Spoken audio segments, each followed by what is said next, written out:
Hello, thank you for joining us on the news. I'm Ruth Aguele. My sign language interpreter is John Bamidele. Let's start with the headlines. Global attention shifts to Vatican as cardinals begin election of new pope. ECOWAS Parliament moves to address air travel fares, calls high-cost obstacle to sub-regional movement. And federal government reaffirms commitment to tackle insecurity at 7th ministerial briefing.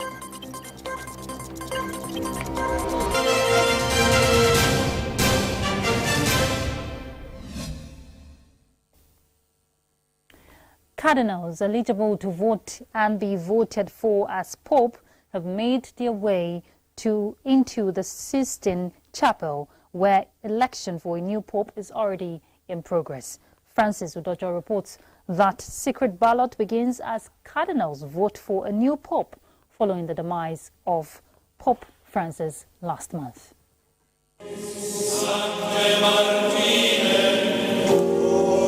Before the conclave began, the scarlet-clad men made their way from their residence at Casa Santa Marta to the Sistine Chapel. Each of them swore to an oath of secrecy. The master of pontifical liturgical celebrations called out extra omnes, meaning everyone out. All those present except the cardinal electors and a handful of officials and doctors left, and the doors are locked. There were no speeches or debate inside the chapel. The first vote began on Wednesday. Thereafter, 4 votes will be held each day until one candidate reaches a 2/3 majority. In the coming days of the conclave, it will start with a mass. The cardinal electors will break for lunch at about 12:30 p.m., returning to the chapel for more rounds of voting. The cardinals will recite Vesper together at the end of the day's proceedings and then return to the Santa Marta guest house for dinner. If there is no result after 3 days, cardinals can take a rest day for prayer and reflection. The voting system begins with each cardinal allocated a desk on which he sits, a pen, and a pile of ballot papers with the words "Eligo in Summum Pontificem," I elect a supreme pontiff, printed at the top. They write their preferred name, fold the paper in half and place it in a bronze urn. The ballot papers are counted and recounted before being threaded with a needle piercing the word "Eligo" into a bundle. The papers are burned in a stove. If there is no result, chemicals are added to make the smoke black. If there is a successful candidate, the chemicals turn the smoke white. The smoke travels through a flue that leads to a chimney installed on the roof. When white smoke emerges from the chimney, bells will also be rung, signaling to the crowds outside that Habemus Papam, we have a Pope. Francis Udojo, NTA News. And still on that, the Dean of the College of Cardinals, Giovanni Battista Re, has urged his prayers to maintain church unity in the choice of a new pontiff. This was during a special mass celebrated at the Vatican before conclave to elect the new pope. Let's hear from Ekene Indulue. Cardinals from around the world arrived for a special mass at St. Peter's Basilica in the Vatican ahead of the conclave to elect a new pope. The mass, presided over by the Dean of the College of Cardinals, Giovanni Battista Re, is the last rite celebrated publicly before the cardinals are locked in to choose a successor to Pope Francis. Cardinal Battista Re urged his peers to choose someone able to protect the Catholic Church's unity. This is also a strong call to maintain the unity of the Church on the path traced out by Christ to the apostles. Visibly among the cardinals from Nigeria is Francis Cardinal Arinze, who during the prayer of the faithful called on the Blessed Virgin Mary and all the saints for their intercession. The cardinals will walk to the Sistine Chapel to cast their votes beneath the famous Renaissance frescoes. Once cardinals enter the chapel around 5:30 p.m., they will have no communication with the outside world until a new pope is elected. This marks the beginning of the conclave, which is derived from a Latin word meaning locked with key. If one candidate does not receive a 2/3 majority vote, another election is held. This process is repeated until one candidate has received the necessary votes. After the first vote later today, smoke will emerge from the Sistine Chapel chimney. Black smoke means more voting will take place tomorrow. White means we have a new pope. In Abuja, Ekene Ndulue, NTA News. And joining us via Zoom to discuss further on the election of a new pope is the Catholic Bishop of Archdiocese, Most Reverend Gabriel Dunia. Your Lordship, good evening. Thank you for joining us. Good evening. Thank you for having me. Okay, so Your Lordship, what spiritual and pastoral qualities do you believe the Church needs the most in its, election of a new pope, especially given the current global challenges facing the world at large? Well, to that answer your question is simple. The Church, particularly, and the world at large, expect the new pope to be a man of faith, a man who has the love of Christ in heart, a man who's ready to defend the faith, that is to be witness to Christ, who's ready to be a martyr. That is the meaning of being a witness, come what may. In any situation, he stands for the truth. He will not deviate from it by human influences or whatever. This is a kind of man that the world expect the new pope to be, a holy man of God.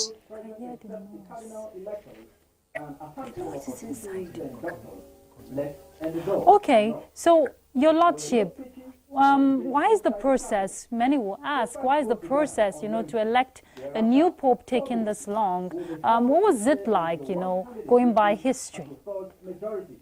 Well, I will not say that in our day it has been faster than it was in earlier days, in ancient history. It used to be months or years, but this day is much faster. And even if it takes a long time, it is because it needs a lot of prayer. It needs a lot of prayer for the entire church to pray. The cardinal electors, they have to also pray. That is why they all go into the conclave, meaning that each of them has to be in an enclosure, order, key and lock, or lock and key, as they say. So it has to take a long time because we need to pray for the intervention of the Holy Spirit. Okay, Your Lordship, just out of curiosity, has any result been contested before in the past? I'm talking about when the final result eventually emerges for a new pope. Well, it's not really contested in a way that we say, okay, this one must be in the way that we do it in the world. Maybe if the electors have not come up with somebody who has been voted in and also accepted, because after the election of the Pope, he must be consulted and he has to accept before the proclamation is made. So what are the expectations, especially from Catholic faithful and, of course, the world, from the next Pope? The expectation is that the new Pope has to be fair and defend the age-long Catholic doctrine, the Catholic faith, come what may, no matter the influence or irrespective of unnecessary interferences. All right. We want to thank you very much, Your Lordship, for joining us on the news. Thank you. And we wish the Catholic faithful all the best. Thank you. All right. God bless you. And let's turn to other issues. Sudan, we hear, has severed diplomatic ties with the United Arab Emirates amid growing tensions over the ongoing civil war. Let's get details from Francis Udojo. Sudan's Defense Minister Yassin Ibrahim accused the UAE of backing the rival Rapid Support Forces, RSF, through what he called a proxy role, following a series of attacks by the RSF on Port Sudan. The UAE has denied these allegations, which include claims of military, financial, and political support for the RSF. The conflict, now in its second year, has led to thousands of deaths and displaced millions, resulting in a severe humanitarian crisis. In response to Sudan's accusations, Sudanese diplomatic missions in the UAE will be shut, and the Sudanese ambassador will be recalled. Recent drone strikes on key infrastructure in Port Sudan, previously seen as a safe haven, have intensified the situation. The RSF has not commented on the attacks, but the Sudanese army holds them responsible. Despite these developments, the International Court of Justice recently dismissed Sudanese case accusing the UAE of complicity in genocide, citing a legal technicality. The UAE's Deputy Assistant Minister for Political Affairs called for urgent international action to end the war and deliver humanitarian aid to those in need. Francis Dojo, NTA News. UK Prime Minister Keir Starmer has called on India and Pakistan to engage in dialogue after the two exchanged heavy artillery fire across their contested borders. Starmer, in a meeting, said they are engaging urgently with both countries as well as other international partners, encouraging dialogue, de-escalation and the protection of civilians. Between India and Pakistan will be of serious concern for many across Britain. We are engaging urgently with both countries, as well as other international partners, encouraging dialogue, de-escalation and the protection of civilians. India and Pakistan exchanged heavy artillery fire along their contested frontier this Wednesday after New Delhi launched deadly missile strikes on its arch-rival in the worst violence between the nuclear-armed neighbours in 2 decades. At least 38 deaths were reported, with Islamabad saying 26 civilians were killed by the Indian strikes and firing along the border, and New Delhi, which says at least 12 dead were recorded from Pakistan shelling. The fighting came 2 weeks after New Delhi blamed Islamabad for backing an attack on the Indian-run side of the disputed Kashmir. The President of ECOWAS Commission, Dr. Aliu Omar Torre, has expressed worries that non-functionality of facilities and equipment at a joint Nigeria-Benin-Seme border post, coupled with too many checkpoints along the corridor, is hampering the effective implementation of ECOWAS free movement of people and goods protocol. He spoke during an on-the-spot assessment of activities at the border. Kelvin Ehunwahi reports. The Nigerian-Benin joint border post Iseme is the busiest in the sub-region with high volume of movement of persons and goods. With ECOWAS' recent resolve to give more bite to its trade liberalization protocol, what happens at this border offers an idea of the situation with implementation of that protocol. But what the ECOWAS Commission President, Dr. Aliu Omar Torre, saw on ground wasn't a pleasant one. Apart from complaints of extortion by citizens at the various checkpoints on both sides of the corridor, key facilities like scanners and weight bridge are not working, thereby resulting in delay of clearing persons and goods. It is refreshing to see that passengers can come to one window and then let's say 3 meters down the corridor, you find another window to check in and check out. So this is something which is very good.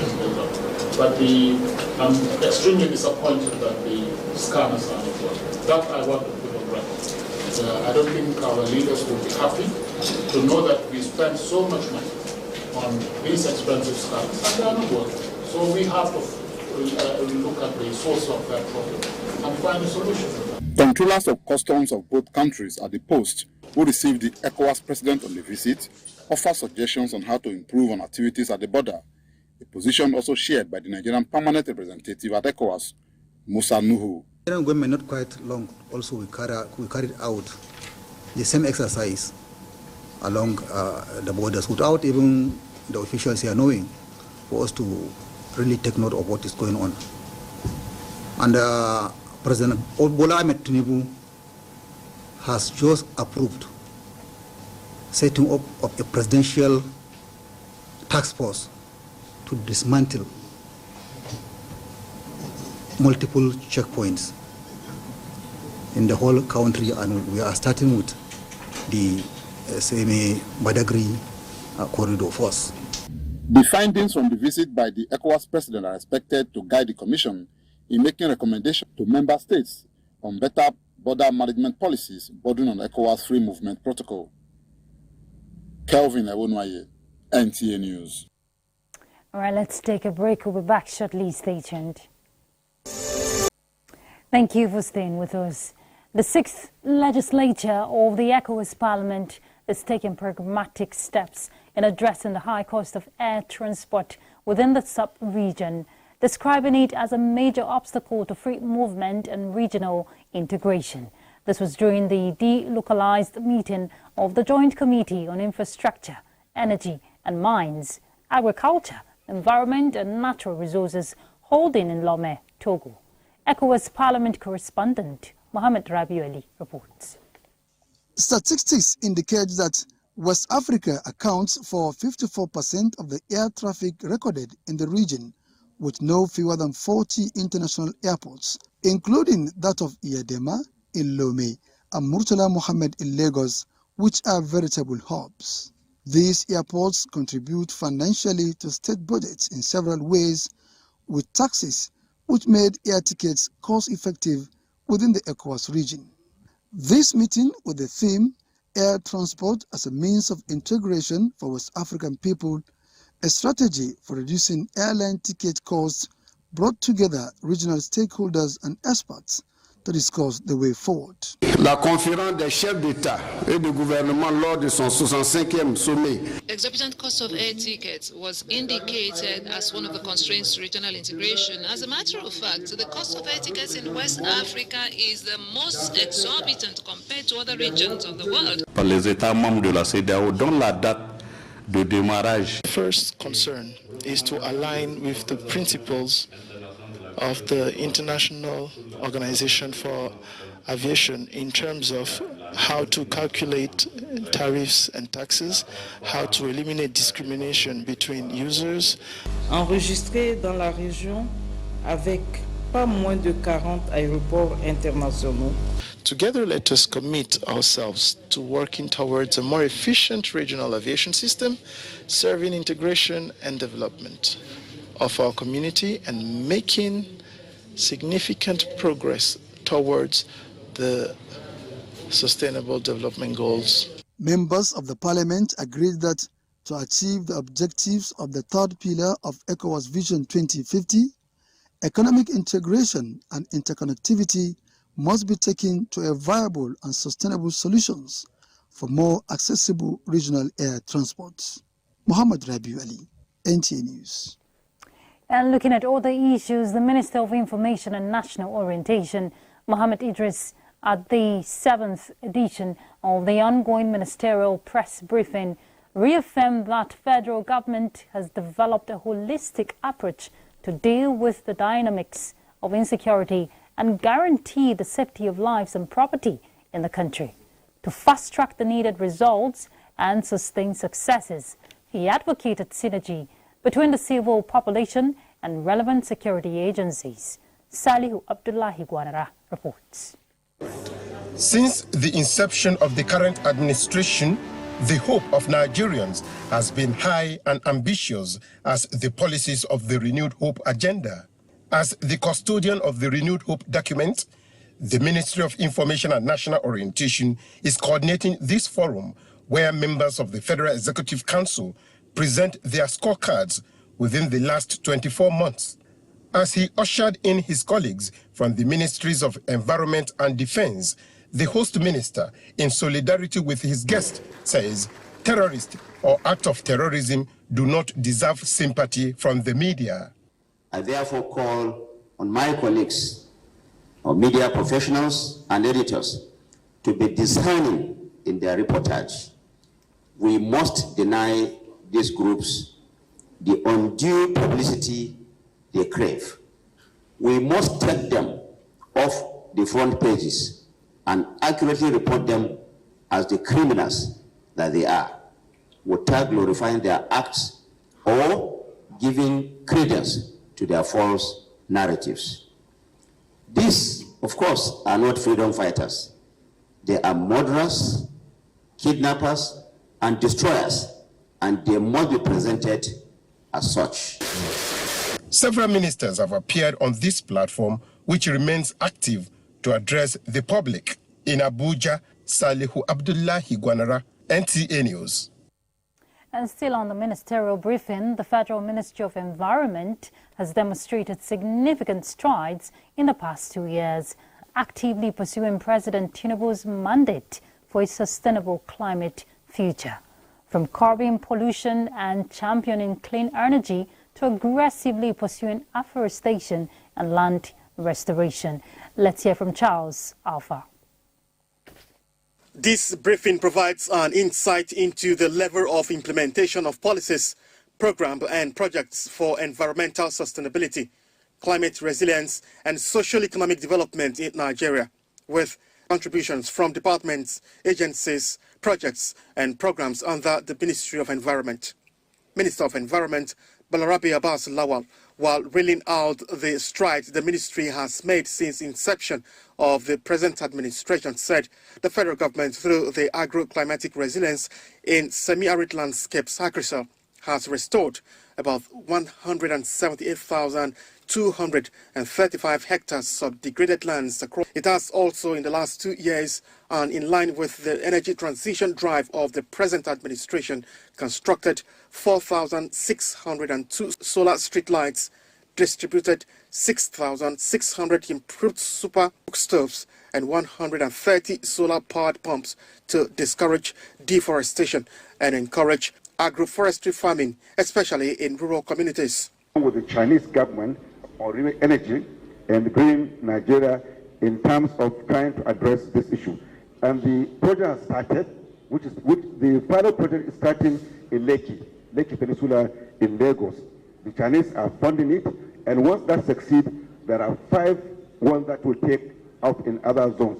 Already, the Chinese have released some money to it, 1 billion as the preparation effort, and we are there. So this will be the basis for green industrialization of Nigeria. We are doing quite a lot in that area. The ministry has also secured Federal Executive Council approval to implement the ban on single-use plastics, which it is gradually phasing out, beginning from ministries, departments and agencies of governments and public functions. Charles Alpha, NTA News. And just before we go, let's have a look at Thursday's weather prospect.